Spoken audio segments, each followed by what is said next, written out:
If there's going to be one world, and I think all of us believe that there will be one world at some point in time, wouldn't you want to start by developing the next generation of global leaders? Well, the guest that we have on Rainmakers from One World Now is doing just that. Kristen Hayden from oneworldnow.org, by the way, right here on Rainmakers TV. Kristen, welcome. Thank you, Stan. That's a very, very bold statement, very bold mission that you have, that you're developing the next generation of global leaders. Yes, we're a bold organization. And I would actually say that we are One World Now. Yeah? Yes, I do. I believe that. That's the vision that I hold, and that's the vision that everything that we do within that context is happening with that belief. Well, you're the founder, too. Yes, I am. Again, it's a bold statement, it's a bold mission, it's bold to found it. How do you think you can make it happen? Well, we are making it happen right now. We've been doing this since 2002. Started just after the tragic events of 9/11.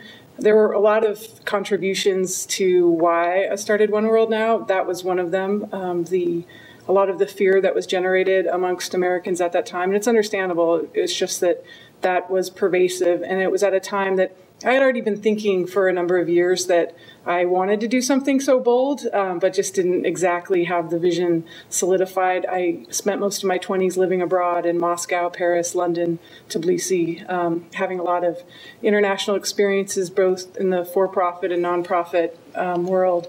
And most importantly, though, I had my own super transformational study abroad experiences in high school and in college, which always gave me a passion for study abroad and feeling like this should be a regular part of our education system. So that was always in the back of my mind. And then also I was really disturbed noticing on all of these trips abroad, like who got to go and who was considered to be American. And I saw that we were perpetuating a lot of the stereotype by sending mostly affluent Caucasian students abroad. And that was also who was in the media in a lot of these countries around the world. And so it just perpetuated that. So part of the vision of One World Now is not only to send young people abroad, but showing the true face of America, all of the rich diversity that we have in America, and providing access to these transformational opportunities to young people who might have never had these opportunities otherwise. Well, we have to get into some specifics, but first we have to know more about Kristen. Okay. I have to just let everybody know she's an Ashoka Fellow, and so if for anybody that knows anything about that, these are kind of rock stars in the nonprofit and entrepreneurial leadership. So congratulations to you. How did you get to be that? Well, it was quite a process. I have never been through anything like that. It was a great honor. Ashoka honors and recognizes social entrepreneurs who are changing the way things are done in their field. So in our case, international education. And it was pretty grueling due diligence process besides the gazillion interviews that they do with me and everyone that I know when you get to the final stages of the interview process. So you have to have someone actually recommend you. They have like recommenders in the field. And again, their big thing is people who are not just doing a nonprofit, but who are systems changers. They think that are basically folks that are game changers in their field. And in those final stages, it was like I felt like I was on a reality TV show because they sit you in front of somebody and they say that if the person who's interviewing you in these final stages has any sort of a intuitive feeling or any sort of a gut feeling that they can't trust you for any reason, that your ethical fiber is not 100%, then you're out. Yeah, you get voted off the island. Yeah, you can't, and you can't go back. You can never, once you're voted off, you can never go back. And it was really intense, but it's a great honor, and most importantly, now I'm a part of a community of change makers around the world who are doing really amazing things. And once you're an Ashoka Fellow, you're an Ashoka Fellow for life. So get to take advantage of all that. And in the short term, they pay for your salary for like 3 years. They support you. And then beyond that, as I say, you're part of this network of international change makers. So, all right. Well, let's talk about some of the work that you've done that that says that you're an Ashoka Fellow, but it relates to One World Now. And, one of the great things, I mean, we can read about all of this on the website, by the way, oneworldnow.org. We're going to get it up several times throughout the show. But why are you unique? Because when I first heard you talk about One World Now, what I was hearing, okay, so it's an exchange program, and I've seen lots of those. This is a little different, though, isn't it? Yes, I would say that we're a very innovative program, and but I have to say, it surprises me that we're still, quote unquote, innovative, because I think that the ideas are pretty common sense and obviously needed right now. For example, so part of our innovation is in the model. Our model is language leadership study abroad, an integrated approach to international education. So you will find that there's lots of, again, language programs out there, or youth development leadership programs, or even exchange programs. But there's no one's doing all of those things in one. Again, simple concept, but we're one of the only people that are doing all of those things in one. So, for example, we're a 2 to 3 year program for our youth, and we take a year to prepare youth, giving them the language, the critical language skills, and the leadership skills to prepare them before they go abroad. Most exchange programs, quote unquote, will do maybe a weekend orientation and then bye-bye, good luck. But that's really typical. And we are working with these youth for, as I say, at least a year, sometimes 2 years. The other thing that makes us innovative is the languages that we've chosen to focus on. We're focusing on Arabic and Mandarin Chinese. And again, I say this ironically that it's still considered innovative 9 years later. So we started this in 2002 when we were really pioneers then, one of the only organizations offering Arabic, particularly Arabic, to public high school students, and Chinese as well. The Chinese is now growing a little bit more in the schools, but the percentages are still minuscule. It's less than 1% of high school students in America are studying Arabic, and less than 3% are studying Mandarin Chinese. Wow. Yeah. Why did you choose those languages? Again, for me, it's obvious. These are strategically important languages that are not typically taught in the public schools. Surprisingly, if you turn on the news any day of the week, read, you can see that the role of the Middle East and China in the world is so significant, yet we know so little about them. I'm always fascinated when particular parts of the world, dominate our news and dominate people's conversations. But again, there's very little understanding. And this goes back to my background as well. So I studied when I was 15 years old in apartheid South Africa. And that was the experience that absolutely transformed my life and put me on this path that has led directly to the work of One World Now today. Again, being 15, spending a year in South Africa under apartheid. It was on a Rotary scholarship. To have that experience, I came back with a complete passion for both social justice issues and feeling that every young person should have this experience to be able to study abroad. It completely just blasted open my worldview and sense of possibility for myself, and it changed everything. So that was the experience for me that, as I say, shifted the trajectory. And this is obviously the experience that I'm trying to replicate for our young people today. Then again, in college, I studied abroad again, and this time in Moscow, Russia, in the then Soviet Union during the Cold War, right before the breakup of the Soviet Union. So once again, just like being in South Africa under apartheid, in the Soviet Union, in the then Soviet days, being in these societies right on the verge of transformation, I think that you can understand why now, having our youth focus on the Middle East. We saw the Arab Spring that just occurred, and the changes that continue to happen there, the rise of China. Again, for me, it's obvious, and I think that we, as the United States, are behind the game, particularly in how we're educating our young people, but particularly in preparing them to be the next generation of global leaders. Because if we're going to continue to be a superpower, and I'm quite certain we won't continue to be the superpower, but even a player, we need to prepare our young people in this next generation to be able to navigate successfully in this global economy. One of the differences also of One World Now, in terms of an exchange program, if you will, is the child, the young person who is being educated in another country, and it's not always the most affluent person.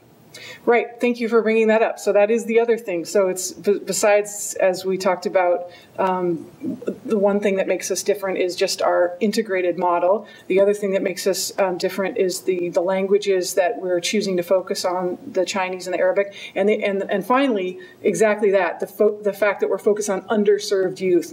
And mostly for us, that's low-income minority youth. And these kids have the least access to international opportunities, these languages, but especially the study abroad. It's assumed that that is, too expensive and out of the means of most of the families that we work with. So that, again, is what makes us truly innovative, because a lot of programs, exchange programs, like you say, they have their token scholarships and try to add on, scholarships for youth who wouldn't be able to afford it. But that's our mission, and that's primarily who we focus on. And you also talked about you're working with the public schools. Are you an agent of the public schools, or are you a separate organization that works with them? Yeah, we're an independent nonprofit. And again, this is the last time during this interview I'm going to use the word nonprofit, because actually we like to call ourselves a social venture. I use the word nonprofit because that's what people understand us to be, but I always say, why would you want to be a non-anything? And I also think it also contributes to the scarcity mentality in our field. So gotcha. In our social venture, we partner with Seattle Public Schools. And so our young people study. Most of our programs are after school, though we're also working in the middle schools. We've just started teaching Arabic at Denny and Chinese at Aki Kurosi. And those are in-school programs as well as after school. Just for our audience who is outside of the Seattle area, and we know that there are many of you, those two schools that you mentioned are middle schools inside? Underserved middle schools in Seattle. And so that's new for us to reach down to middle school. But in answer to your question, we partner, our youth get credit for their language classes that occur at the public schools, even though they're after-school programs. Hey, I got to ask you this. Yeah. Did you ever get a phone call from a parent and said, do you really want to teach my child Arabic?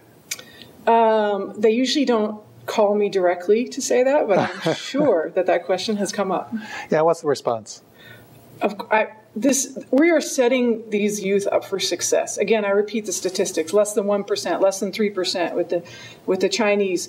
To be able to put that on a college application, and that's another thing, by the way, we support our youth in getting into college and university. This is really a significant area and where we're having a huge impact. 99% of our youth completing our program go on to college and university. That's 99%. Yes, and that's huge. That is huge. What percentage of them are low income? Low income, yeah.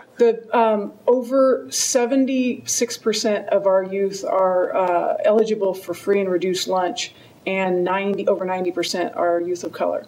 Wow, if you're a parent and you live in an area where you have One World Now as an opportunity and you just heard those numbers, the chances are very, very high that your child is going to be going to college. Yeah. And this is really significant. And the interesting thing about this is that we are not a quote-unquote college prep program. Again, we don't get boxed that way. Because people like boxes, yet we are having these phenomenal results. And I think it's really interesting to look at that. We support our youth around college preparation. The way we do it is that we have a lot of relationships with college and universities, and we act as allies, calling admissions counselors, and when they're just looking at the numbers of the kids, giving them an opportunity to see the youth in a more holistic way as we know them and know more of their stories in depth. And we also support them with their essays and their reviewing essays and the financial aid process, which is one of the biggest things why low-income youth just assume that they're not going to be able to either go to a four-year school or go out of state. And that's a big myth breaker that we try to bust with our youth, is around in all areas of their life, not just college. College is a concrete example, but kind of the whole premise of what we do, and particularly the leadership program, is giving these youth a sense of possibility. Because if you can give a young person, for that matter, an adult, the sense of possibility, the world is like your oyster completely. Chris and I have interviewed many, many leaders of social ventures that are focused in other countries than the United States. You sound exactly like them. It's about opportunity and possibility. Yeah. So let's go to the experience that a child or a young person would have as they enter the One World Now program. So typically, as I say, we do the recruitment in Seattle Public Schools. Also we have just expanded our innovative model to Hawaii, which, again, people are quite surprised. Some people are surprised by, what are you doing in, Hawaii, of all the places that you could go? And there are actually very underserved communities in Oahu where we work, in the school where we work. The youth often would never leave the island, haven't even gone to the mainland, much less go to a foreign country. So, and also what's really exciting is that we're the first Arabic language program at the K through 12 level on all the Hawaiian Islands. So you really see your impact. I mean, they have more exposure to some to China and Japan and Korea, the Asian cultures, much less to the Middle East, which is really exciting. Anyway, so a youth, and whether they be in Seattle or in Hawaii or in some of the partner pilot projects that we've done in LA or New York, enters our program, and we do in-person interviews with them, and we found this to be really important because we have very high expectations for our youth, and for many of them, this whole idea of a major commitment 3 days a week after school is huge and not something that they've ever really done before.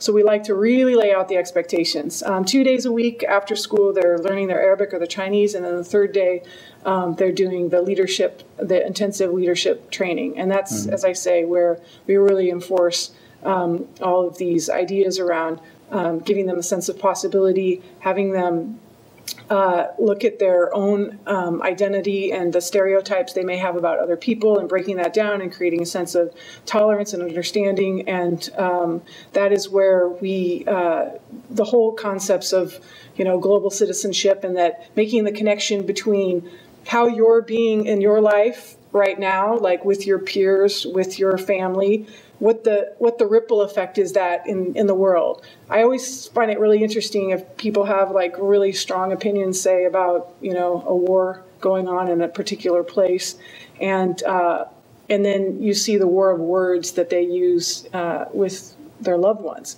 and we make that connection. That's part of One World Now. It's like how are you being in all areas of your life, and if you're going to create a vision for peace and tolerance and understanding and authentic communication, that's not just a lofty goal. Like, you get to practice it every single day, and you get to practice being your greatest self, even at school. Like, we also separate.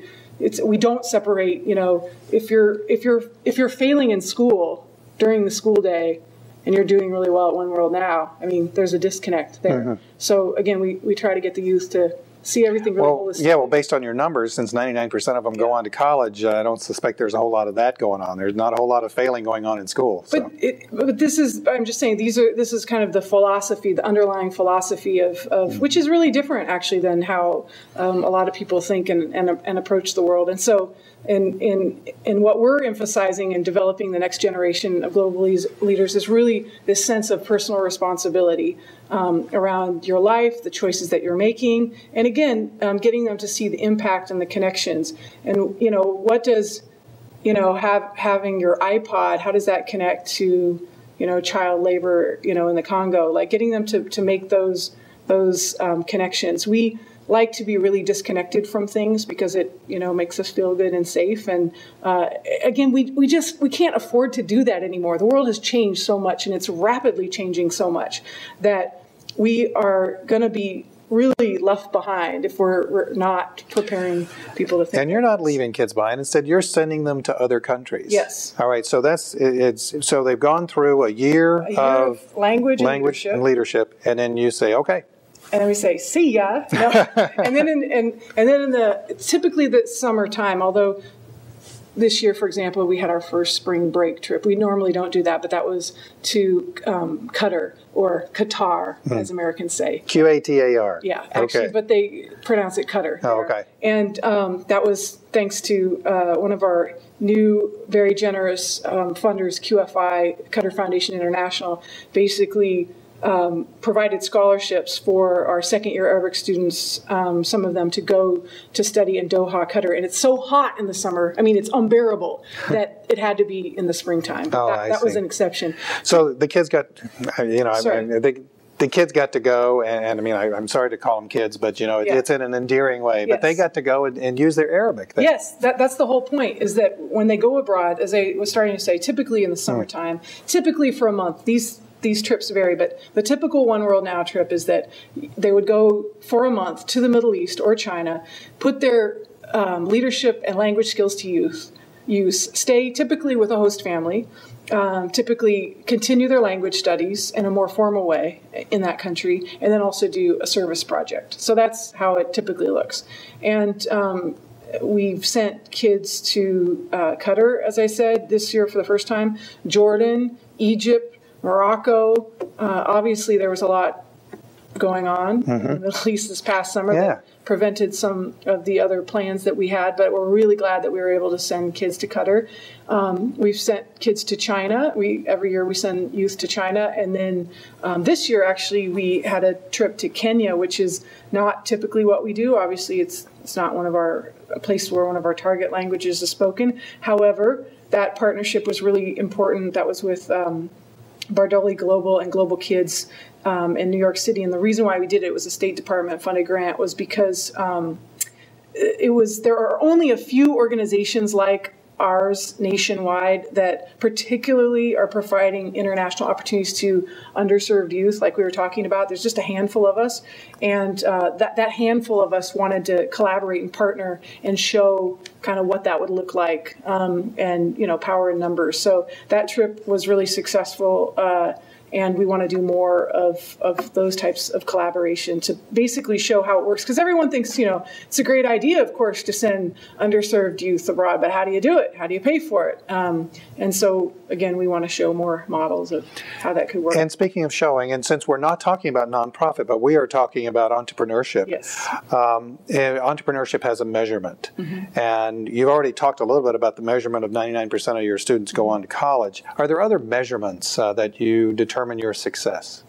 Well, there's just the bar of the proficiency around the language, which is really important because, again, even though it's already great just to give these young people this exposure to these particular languages, because even if they don't do anything more with it, the fact that they are already learning Arabic or Chinese already opens their minds to understanding more about the culture, and they see the world differently. And it's not just for them, but it's for their community. A lot of the feedback that we get from youth after, for example, they've taken a year of Arabic, is they will report back to us that maybe they were taunted at school or from some family members of negative stuff like, why are you learning a terrorist language or something like that.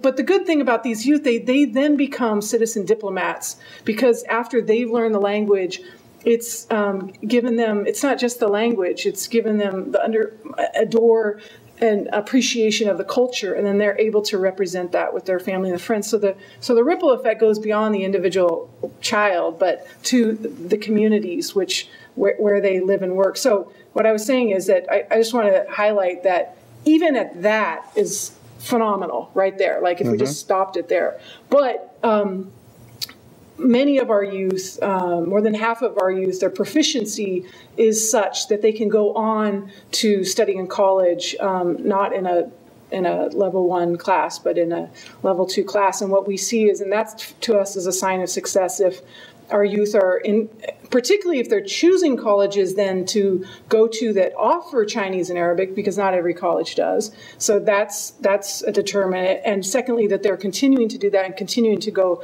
abroad. And most of our youth do. And I have to tell you, it's really heartwarming, the stories from our alumni when they come back and they because I'm, always writing letters of recommendation or this or that. They got this scholarship, government fully paid scholarship to go to Egypt for a year to study, immersion Arabic. And it just warms your heart because you're like, that they would not have pursued this had they not been exposed to this in high school. And it's we see that the kind of choices, the career paths that they're making, and particularly in the studies that they continue on with, definitely were a result of that. It's my greatest joy when I travel a lot for work, and this has happened a couple times. I'll be on international flights, and I'll see, some of my alumni, totally unexpected, who are flying to a new study abroad trip, whether it be a scholarship or a year abroad in college that, through their college or university. And again, you just know that wouldn't have happened. And same for me in South Africa at age 15, and this is what we do for our youth, is that what I argue is that this, the language leadership, it's all great. It really is. The study abroad is the most transformational piece. Now, how long is that? As I say, typically a month just for the study abroad. But when these young people, just try to remember when you were in high school, and you have a pretty kind of narrow view focused on, do I look good? Am I going to be on the football team? Am I going to be a cheerleader? Am I whatever your concerns were, or am I going to? It's a pretty narrow view. To rip these youth out of their comfort zone, toss them into a completely unknown world, where suddenly you can't be on autopilot anymore like most of us are. You are forced to understand what it means to be other, because suddenly people are just reacting differently to you. Everything is different around you. And it's just an incredible self-awareness piece that changes the way you are then for the rest of your life. Because suddenly a lot of people, adults, don't have this opportunity. How many of us walk around on autopilot assuming like, hey, my world is the world? Yeah, I'm sure most of our audience right now would love to have an opportunity like this. So my big question, and we only unfortunately have about a minute left, is as good as this program is, why aren't there more of it? That's a great question. I hope as a result of this interview, we'll be able to create more opportunities to spread this into more underserved communities. We're working on this. We want to be, our vision is to be a national program, actually an international program, to scale it.